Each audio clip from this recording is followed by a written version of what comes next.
सब सोचते हैं 16 से लेकर 26 के बीच में रहूं, 26 के ऊपर न जाऊं। बारी उमरिया भूल गई डगरिया। लेकिन बुढ़ापा को टाला जा सकता है कुछ समय के लिए, यदि आप संयम नियम से रहते हैं, चबा चबा कर भोजन खाते, घूंट घूंट कर पानी पीते, चिंता बहुत कम करते हैं, टेंशन बिल्कुल नहीं लेते हैं, दिन भर में कई बार हंसते भी हैं, परिवार में प्रेम से रहते हैं, मेहनत भी करते हैं, तो आपको बुढ़ापा 10 वर्ष देर में आएगा। 10 वर्ष जवानी को रोका जा सकता है।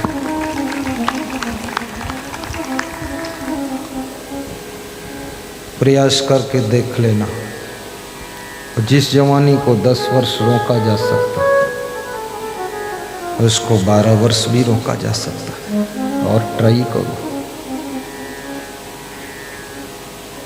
युवा अवस्था शक्ति संपन्न अवस्था है, वृद्ध अवस्था कमजोर अवस्था है, बाल अवस्था चंचल और अज्ञान अवस्था है। कभी कभी बाल अवस्था में आपको वृद्धावस्था के अनुभव होने लग जाते हैं। कभी कभी युवा अवस्था में ही आपको 90 साल की उम्र का तजुर्बा होने लग जाता है।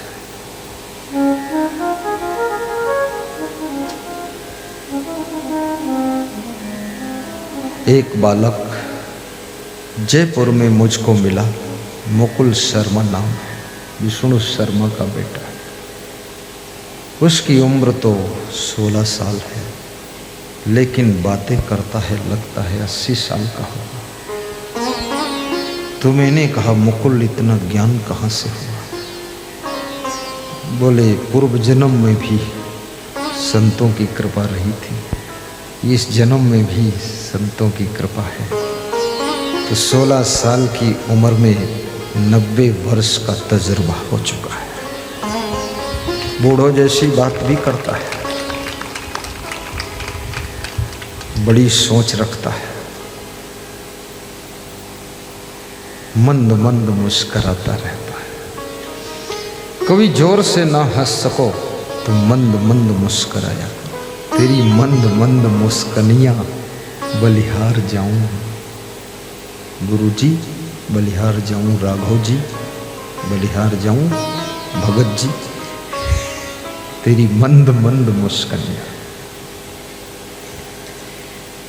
मृदु मुस्कान सबके मन को भा जाती है।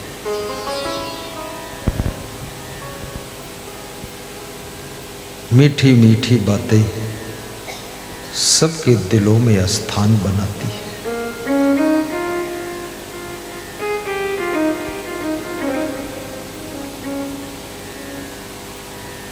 दक्षवीर नाम का बालक 13 वर्ष की उम्र कोरबा में मिला। कह रहा था, ऐसा कोई नाश्ता नहीं है भारत देश में जो बनता है, मैं बहुत अच्छी डिश बनाता हूँ। मैंने कहा, तुम तो बहुत छोटे हो, 10-12 साल की लग रहे हो। बोले, देखन में छोटा लगूं और नाश्ता बनाऊं पूरा। तो मैंने कहा, मेरे लिए एक डिश तैयार करो। ऐसी डिश बना के लाया कि उसको खाने के बाद रात में 11 बजे बहुत भूख लगी। तो मैंने सुबह उसको बुलाया, हमने कहा, तूने डिश में क्या डाला? बोले, ऐसा ही बनाता हूँ, रात में लोग भूखे हो जाते, फट से हजम हो जाता है। भोजन सही बना नहीं बना उसकी परीक्षा है। भोजन खाने के बाद जितना शीघ्र हजम हो जाए तो समझ लेना भोजन सराहना करने योग्य हजम बन गया है। कई बार भोजन स्वादिष्ट तो होता है और डाइजेस्ट नहीं होता है। खाने के बाद पेट फूलता ही चला जाता है। कितने लोगों का पेट बहुत दुख देता है, गैस बनती है, क्या क्या होता है। भोजन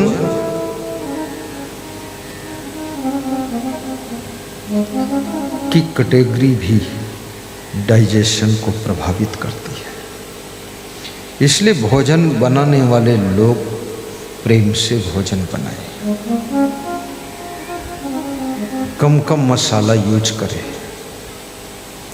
और भोजन बनाते समय मंद मंद मुस्कुराएं, तब बनाएं, तब भोजन स्वादिष्ट और डाइजेस्ट बनेगा। गुस्सा में बनाया हुआ भोजन स्वादिष्ट तो हो सकता लेकिन डाइजेस्ट नहीं हो। इसलिए प्रेम से भोजन बनाइए। भोजन एक ऐसी चीज है, छोटा बड़ा गरीब अमीर सबको खाना पड़ता है। भोजन के बिना तो जीवन कैसे रहेगा। इसलिए भोजन प्रेम से बनाइए और प्रेम से खाइए, प्रेम से खिलाइए और ज़्यादा कभी मत खाइए। बस ये सावधान रहो। आज मेरे पास में एक बालक आया, राजनांदगांव पटेवा गांव से था, राजनांदगांव जिले से। तो उसको बर्फी दिया एक पीस, तो लिया उसने। फिर मैंने कहा दूसरा भी ले लो, तीसरा ले लो। तो वो अपने पिता से कह रहा था पेट बड़ा हो सकता है, इसलिए लेना नहीं चाहता। गुरुजी दे रहे तो डबल ले लेता हूँ। लेकिन छोटा बालक है, नाम है कोड़ाल साहू। खड़े हो जाओ कोड़ाल। ये देखो पीछे जिम भी करता है, पढ़ता भी खूब है। कहता है पापा गुरु का प्रोग्राम बहुत बड़ा कराऊंगा। जब चेतना जग जाती है, बचपन में तुम जवानों जैसी बातें करने लग जाते हो, जवानी में बूढ़ों जैसे अनुभव बतलाने लग जाते हो, और बुढ़ापे में तुम लोक परलोक की बातें करने लग जाते हो। इसलिए चेतना को जागृत करना है तो उसके लिए एक ही उपाय है, नित्य सत्संग सुनो, नित्य ज्ञान में डुबकी लगाओ, चेतना जाग जाए।